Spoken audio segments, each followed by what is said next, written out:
Hey guys, welcome back to another Transformers Talk Raw, or TTRP, on YouTube and Spotify. Thank you guys so much for joining me. I'm your host, Matt. If you haven't heard, you can click the links in the description below and head on over to our Spotify and take T-Talk with you on the go, or you can join our Facebook group. There you can chat bots with us, share your own channels or pages, whatever you like. We'd be glad to see you guys there. But our topic for today is going to be 3 things that Legacy can learn from the War for Cybertron trilogy. And that includes both the toy line and everything else. And I thought it was a pretty interesting discussion or topic of conversation today, guys. But the first thing that I feel Legacy can learn from the War for Cybertron trilogy, and that includes, for those who don't realize, which I know most of you do, that includes Siege, Earthrise, and Kingdom. But the first thing is a good series. Now, the consensus is, I know some folks may have enjoyed the War for Cybertron Netflix series, but most people that I've spoken with and heard from did not. So if it's supported by a good series, if any, then that would make a world of difference that the War for Cybertron trilogy did not have necessarily. Now, I heard actually some people did like, I believe, the first 2 parts. I think it was more or less the last part, but they had characters that were featured in the toy line that didn't even appear in the show at all. So I think that was a problem for Kingdom specifically. I know Rodimus was one of them. He was just never in the show. But that's the first thing. The second thing is going to be, and I think this is one of the weaker ones here, is keep paying attention to scale, because you've been doing it right. We don't mind, as collectors and fans, paying a premium for a good figure, even if it's smaller.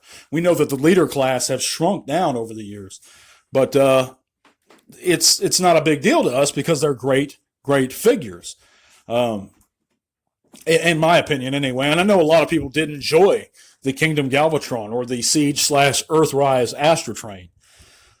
So we don't mind. Keep it up in paying attention to scale. The last one, however, the last issue, is optional gimmickry. And I'll give you an example. In the War for Cybertron trilogy, we had blast effects. They were optional. We don't have to use them. They can detach. With Legacy, they're kind of starting us out on the wrong foot. You know, they gave us eject, and he's all translucent. It's not optional when it's a figure.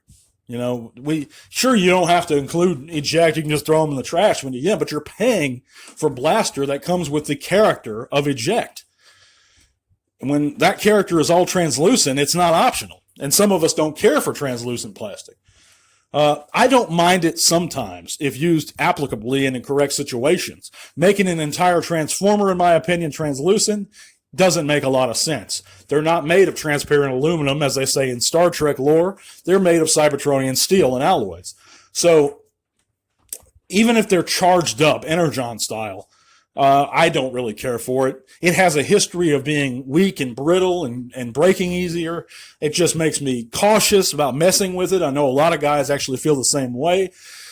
So give us optional gimmickry. Don't make entire characters translucent. You can give us some optional weapons translucent, but I think that's a big mistake Legacy starting out with.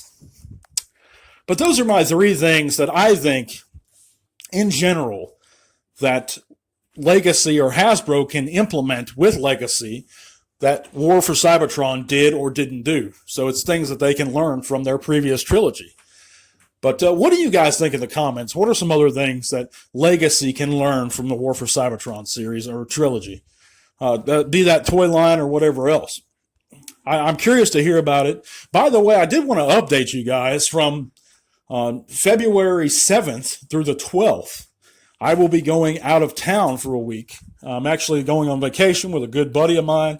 I know it's a weird time to take a vacation, but I've actually, in my life, and I'm 38, I've never left the country.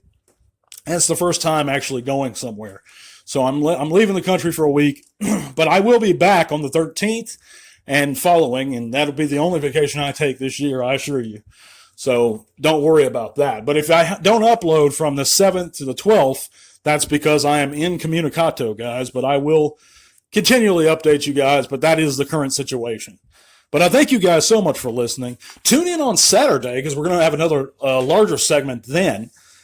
God bless you guys. I appreciate you listening. Tell all or one.